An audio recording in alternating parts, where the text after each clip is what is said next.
today. It is my honor to be able to have with us the Poet Laureate of Montana, Mr. Chris Latre. Chris, welcome to our program. Miigwech, thank you for inviting me. Chris, tell us a little bit about yourself. Well, I am a writer. Storyteller really is kind of how I identify, and I just tell stories in different formats, So sometimes it's poetry, sometimes it's, essays and magazine articles. I had a book come out with Milkweed last year called Becoming Little Shell, which is memoir slash history. And Mhm. then other times I get invited to events where I just walk out and tell stories. So it's multifaceted, but I grew up in Montana and that's where I live now. And as you mentioned, I'm the Montana State Poet Laureate for at least a couple more months. How did you become a storyteller? How did that journey begin for you? And particularly a Métis storyteller. Uh-huh. If we want to really, it probably goes back to when I was, 13, 14 years old and started playing Dungeons and Dragons. And, I was the dungeon master. I talk about it kind of flippantly, but, that is a game or any kind of role playing games, which are excellent examples of collaborative storytelling. So, my friends and I would get together and we would have these long hours, sometimes entire weekend, you know, gaming sessions where, we're making stuff up as we go and that's probably kind of where it begins. And then I always wanted to write, Mhm. and it just was something I've always done and started doing it professionally probably, I don't know, 15 years ago, and then took it on as my living in 2015. So I guess it's been a decade now that I've done it pretty much as how I make my living, though largely it's the writing adjacent things that actually pay. Writing books doesn't pay that much, but public speaking, I'm fortunate to get to do a lot of public speaking, and that pays, and then workshops pay, and so it's kind of cobbled together, but it beats punching a clock. What are the things that you write about that really you're passionate about, Chris? What is the importance of what you're doing to you? I do a lot of cultural stuff, so yesterday or day before yesterday I was in Bozeman, Montana, speaking at a indigenous language for early childhood conference. So those are the kinds of things, like language based conferences or education based conferences. If somebody asks, I'm going to move whatever I have to move to be able to do it, because language and education is critical. Mhm. Um, it's I'm not alone in believing that, but that's just one of those opportunities that have been presented to me where I am able to participate frequently, and I take it very seriously. So, I tell Anishinaabe cultural stories. So I'm an enrolled member of the Little Shell Chippewa tribe. We are Anishinaabe people, Métis people, and the Métis are an indigenous cultural group recognized in Canada Right. as one of the three indigenous peoples to predate the existence of Canada, the Métis, along with the First Nations and the Inuit people. But in the United States, we're not recognized at all, which is one of those just consistently awful positions that the United States federal government takes, though, we didn't cross the border crossed us. We're the same people, regardless of what side of the medicine line we're on. So, I talk about that a lot, and I'm taking the opportunity here to talk about it. So, that identity part, and then just being in love with the world. My poetry, that's kind of what I write about, is spending time on the river and next to the river and in forests and mountains. And I'm very fortunate living where I do in Western Montana to be in one of the most beautiful places on the planet, as far as I'm concerned. And that's what I want to celebrate, is that connection with everything around us. How did you become the poet laureate for the state of Montana? And I know it's going to end in a few months, but how did that journey begin for you? Well, the way it works in Montana is every 2 years, the Montana Arts Council puts out a call for nominations, and anybody can nominate anybody. And then they have, a panel of people who narrow those nominations down to 3 or 4 people, and then those get submitted to the governor's office, and it's ultimately the Montana state governor who makes the appointment. Mhm. Um, so we all serve 2-year terms. I'm the 11th Montana State Poet Laureate and the third Indigenous person to hold that position. And yeah, we have a 2-year term, and then somebody else takes over, and we become Poets Laureate Emeritus, I guess. But uh, I was a finalist 2 years before I was actually appointed, and then so that was the surprise because I never expected to ever even be nominated for that. But this time around, it was less of a surprise. But I've enjoyed the opportunity to travel all over the state and talk to people, and to me, that's what think of if you want to the traveling carrier of news, has been something part of our human existence forever. As long as people have been people, there have been people who traveled around and shared news and with different names and all kinds of different cultures. And, storytelling has been a critical part of our indigenous heritage, and particularly the oral tradition. And I just feel like I'm an extension of what we've been doing for, like I said, as long Forever. as people have been people. Yep. What are some of the memories that have just stayed with you, like in your tenure? Like, It's usually the most recent one that make, because there's been many, people I've met and extended relatives I've met doing that, but just not just, I don't know, less than a month ago, I was invited up to a little town called Dodson, which is on the High Line in Montana, which is the highway that runs at the very edge.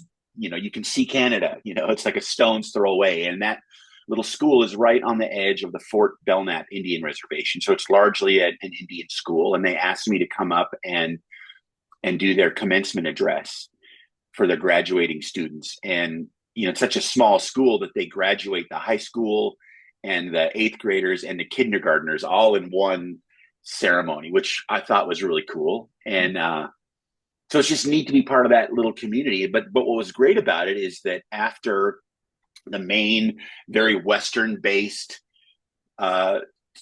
graduation ceremony, I was invited to the community center where they were having a second kind of celebration. And that was the native one where there was, honor songs and hand drums, and the food got blessed before we sat down to eat. And it was just this multi-generational community sitting around. And that was one of the most enjoyable opportunities that I've had, to be up there and participate in that with, as Little Shell, we don't have our own reservation. So we're kind of spread out over all of these places. And there were a number of Little Shell people as part of that celebration as well. So it was kind of a intertribal kind of celebration as well. And I just enjoy being part of that kind of thing. I read that you said that, your tribe is landless, but Mm-hmm. it doesn't sound like you're friendless, which I think is neat that you can go wherever you want to and be part of your tribe. I love that. Um, Chris, have you experienced any kind of challenges when you set out to write? Oh, it's a constant challenge. If this was easy, everybody who says, "Oh, people have always said I should write a book," would have written books. It's not an easy task to take on, and you're full of second guessing and self doubt and all of this. Uh, the only thing that I do consistently, and it began, it's what led to my very first book, is many years ago, more than, gosh, it's probably been, I think it was 2007 when I started doing it. So close to 20 years ago, I was working a stiff job and started just writing a sentence in these little notebooks I carry. I've got a brand new pack right here, as a matter of fact. And every day I would write a sentence that was Okay. somehow a reflection on that day, or an observation I made, or just something I was feeling at the moment I wrote the sentence. And Hmm. that's a practice I continue to do consistently, is write a sentence every single day. And that has been huge, because no matter what, for the 2 minutes or 5 minutes or 10 minutes it takes for me to write that down, I'm engaging mindfully with the task of being a writer. And, that led to my first book, because I took a bunch of those sentences and broke those out into short poems And that directly led to my first book. And at the time, I didn't consider myself a poet, but because it was short poems primarily in that first book, it's called One Sentence Journal. Mhm. People started calling me a poet. And the funny thing is that book came out August 14th, 2018, and it was August 14th, 2023, exactly 5 years to the day that that book came out, that I got a call from the governor appointing me Poet Laureate. So it's something I just it just happened, all Yeah. because of the dedication of that short little time period every day. And since I've been Poet Laureate, I tell people I haven't hardly written anything. And I say the best way to stop an artist is to give them some kind of an important position, because it totally hamstrings your ability to do what it was that you're being honored for doing. So that's been the struggle now, is finding the time to actually create. But thankfully, at the same time, I had that book come out last August. So I've been doing a lot of events and travel to support that book, and so that's part of it also, that I'm very grateful to have had the opportunity to do. So yeah, the struggle is part of it, and the struggle is what makes the work good, is the overcoming of the obstacles. So there's not a writer anywhere who doesn't have those kinds of struggles. It's just what you do with them. It's It's just what you do with them. Yeah. And don't, there's like a scale of 0 to 10. And I'm actually stealing this idea from Arnold Schwarzenegger, of all people, who publishes this great newsletter. And he's talking about reps and working out. And like, there's a scale of 0 to 10. And it's like, it doesn't have to be 10 all the time. If you just do a little bit, like a 1 or a 2, it's still more than zero. right. So if a rep is your word count, then a 20-word sentence is still 20 words that you wouldn't have written otherwise. And little chunks become big chunks, become chapters, become books. And just a little bit at a time can make such a huge difference in not just the work, but how you feel about yourself as a person engaged with this thing that you believe you care about. Hmm. That's very good advice. Well, Chris, would you read some of your work for us? So this is called The Dog Across the Street with Icy Eyeballs Has Been Barking for What Seems Like Hours. What is he announcing to the world, I wonder, over and over, like a self-appointed town crier? Could it be the glory of a morning under heavy clouds, the sun still abed, a thin layer of fresh snow delivered under cover of darkness to greet us at daybreak? Is he urging us all to emerge from the warmth of our homes and join him in praise? Or maybe he's just sick of it all, of the relentless grind, guarding an empty house. Could be he's just telling us what he thinks of the ramshackle neighborhood, our shiftless approach to living. Here's another one called Holy, which is after the quote, "The poet is the priest of the invisible," from Wallace Stevens. If a poet is a priest, then I guess it is time to quit writing poems, because I don't aspire to be the leader, spiritual or otherwise, of anything. To say nothing of the baggage that comes attached to such a word, like a bloated and infected tick spreading sickness and slow, painful death. Tell me where any priest has ever gone where the souls already there are any better off for it. I prefer my poems, like my spirit, to lean more heathen, away from any notion of robe-wearing devils preaching salvation from behind the muzzles of colonial rifles disguised as scripture. Justify the missionaries' existence all you want, but first acknowledge they're invisible, those unmarked graves left in their wake. Of course, it was some high-minded, self-important aristocrat who sought to sanctify his literary efforts, but come on. These poems are words, a spell certainly for some, a refuge even for others. But my people have no use for the ivory towers and glossy pages that vomit forth that brand of pretentious self-reference. Go forage for roots on prairie plowed over. Spend a couple days fruitlessly looking for meat where once it was abundant. Watch all of your efforts wither under the onslaught of a relentless sun. Tell me then what is holy. So that was written in response to when they found all of those unmarked graves in Kamloops, Canada, at a residential school, and they started finding them all over. So that was kind of my response to, the boarding school era.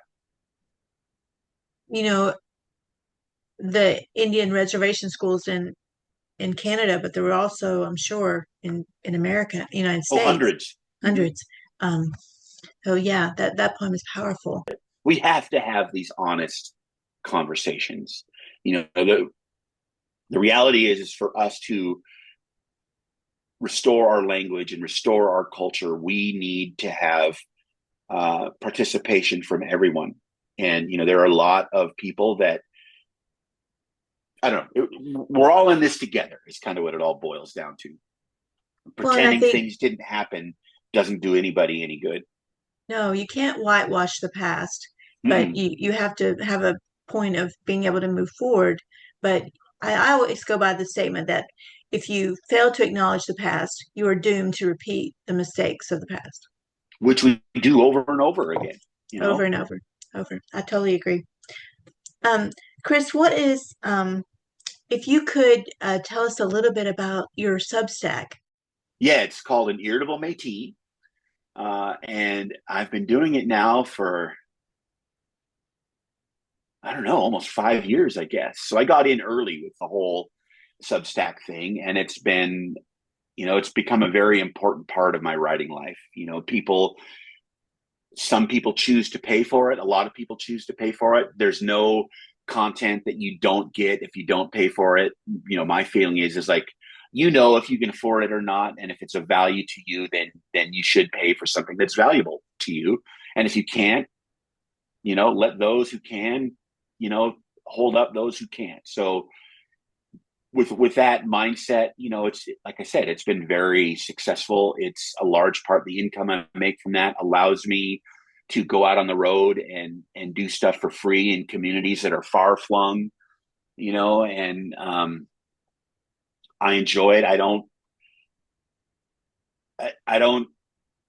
like try and make everything perfect. It's pretty raw and like stream of consciousness often, and it's just a side part of, and a very enjoyable side part, but also essential part of, my living I make as a writer. And I try and do a post a week, but, I'm on the road a lot. So often that doesn't happen.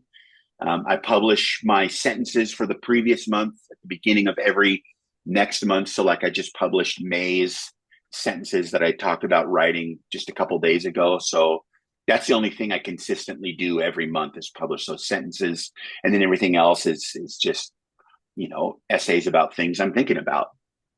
And in that Substack, from a technical aspect, can you make a post and then schedule it for posting for later on You Sub can. for people who are not familiar with Substack? And Yeah, you can. and being on the road, I would think that would be really important to plan in advance so that in case you are not able to be there in person to post that.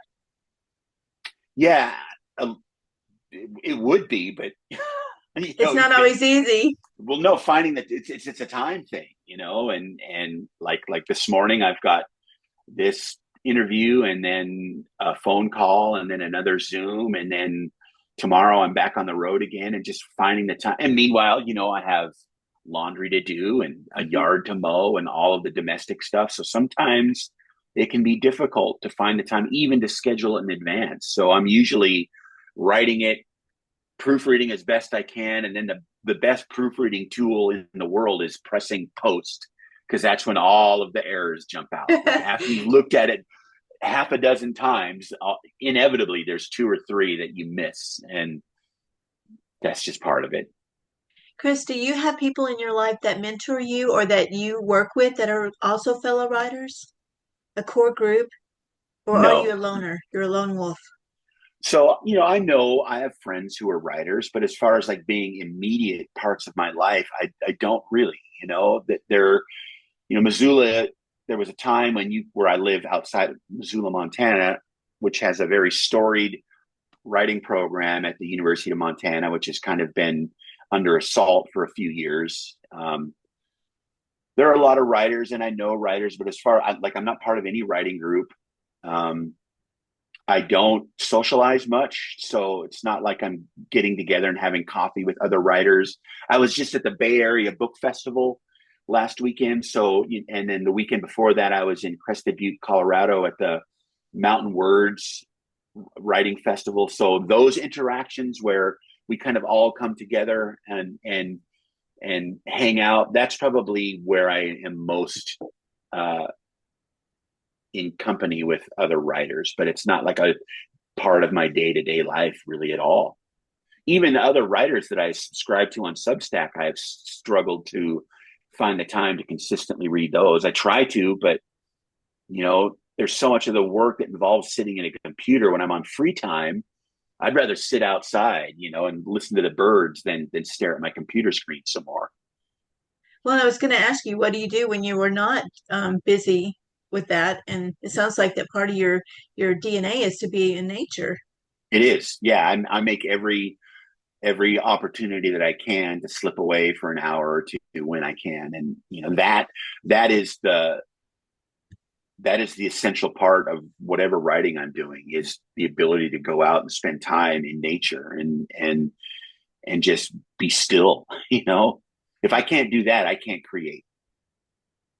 What would you want your legacy to be? In 100 years, when people go back and they see your writings and your beautiful storytelling, what do you want your legacy to be? Well, I would like to be a part of a legacy where within 100 years we have a few first language Anishinaabe speakers in Montana. So technically, it's a dead language. Our last first language speaker of Anishinaabe died during COVID, and he was an elder, and what that means is that's the language that's spoken in your house. And it doesn't seem likely that in my lifetime we will ever have anybody born into a household in Montana of Anishinaabe speakers unless they move here from somewhere else. But language efforts, is again intertribal. It's a struggle that we all face, and I would love to have a couple first language speaking Little Shell members born, in 100 years. I think that's an amazing legacy. Do you ever wish that you could go back in time and meet some of your original elders of your tribe? Yeah, broadly, I would say meet some of our relatives. And, we're a Buffalo Nation. And, there's a quote from an elder quoting an elder of his talking about, when there were so many buffalo on the plains that the whole country looked like one road, which means just back to back to back, these buffaloes spreading out across the plains look like just one massive buffalo. And I would love to see that. The closest I can get is the Lamar Valley in Yellowstone National Park in the spring when they're all gathered and having calves and all of that. And there's hundreds of them out there, but I would love to see thousands and thousands. When I was writing Becoming Little Shell, I visited the Turtle Mountain Chippewa Reservation in North Dakota, which we are essentially, I could disenroll Little Shell today and enroll Turtle Mountain tomorrow. That's how closely related we are. And Little Shell, who is the chief we are named after, was a hereditary chief of the Pembina Chippewa, who became the Turtle Mountain Chippewa. And then we're part of a diaspora who were disenrolled and became landless in the late 1800s. And when I was out there, I came to kind of have a relationship with Little Shell, the person, as an individual and not just this figurehead. Mm-hmm. And I think it would be interesting to go and meet him if I could. Chris, would you tell us where we can find your work? I know you're on Substack, but where else can we find you and be able to buy your books? Well, I have a website that's just chrislatre.com, and there's links from there to my books and my Substack, of course, which is an Irritable Métis.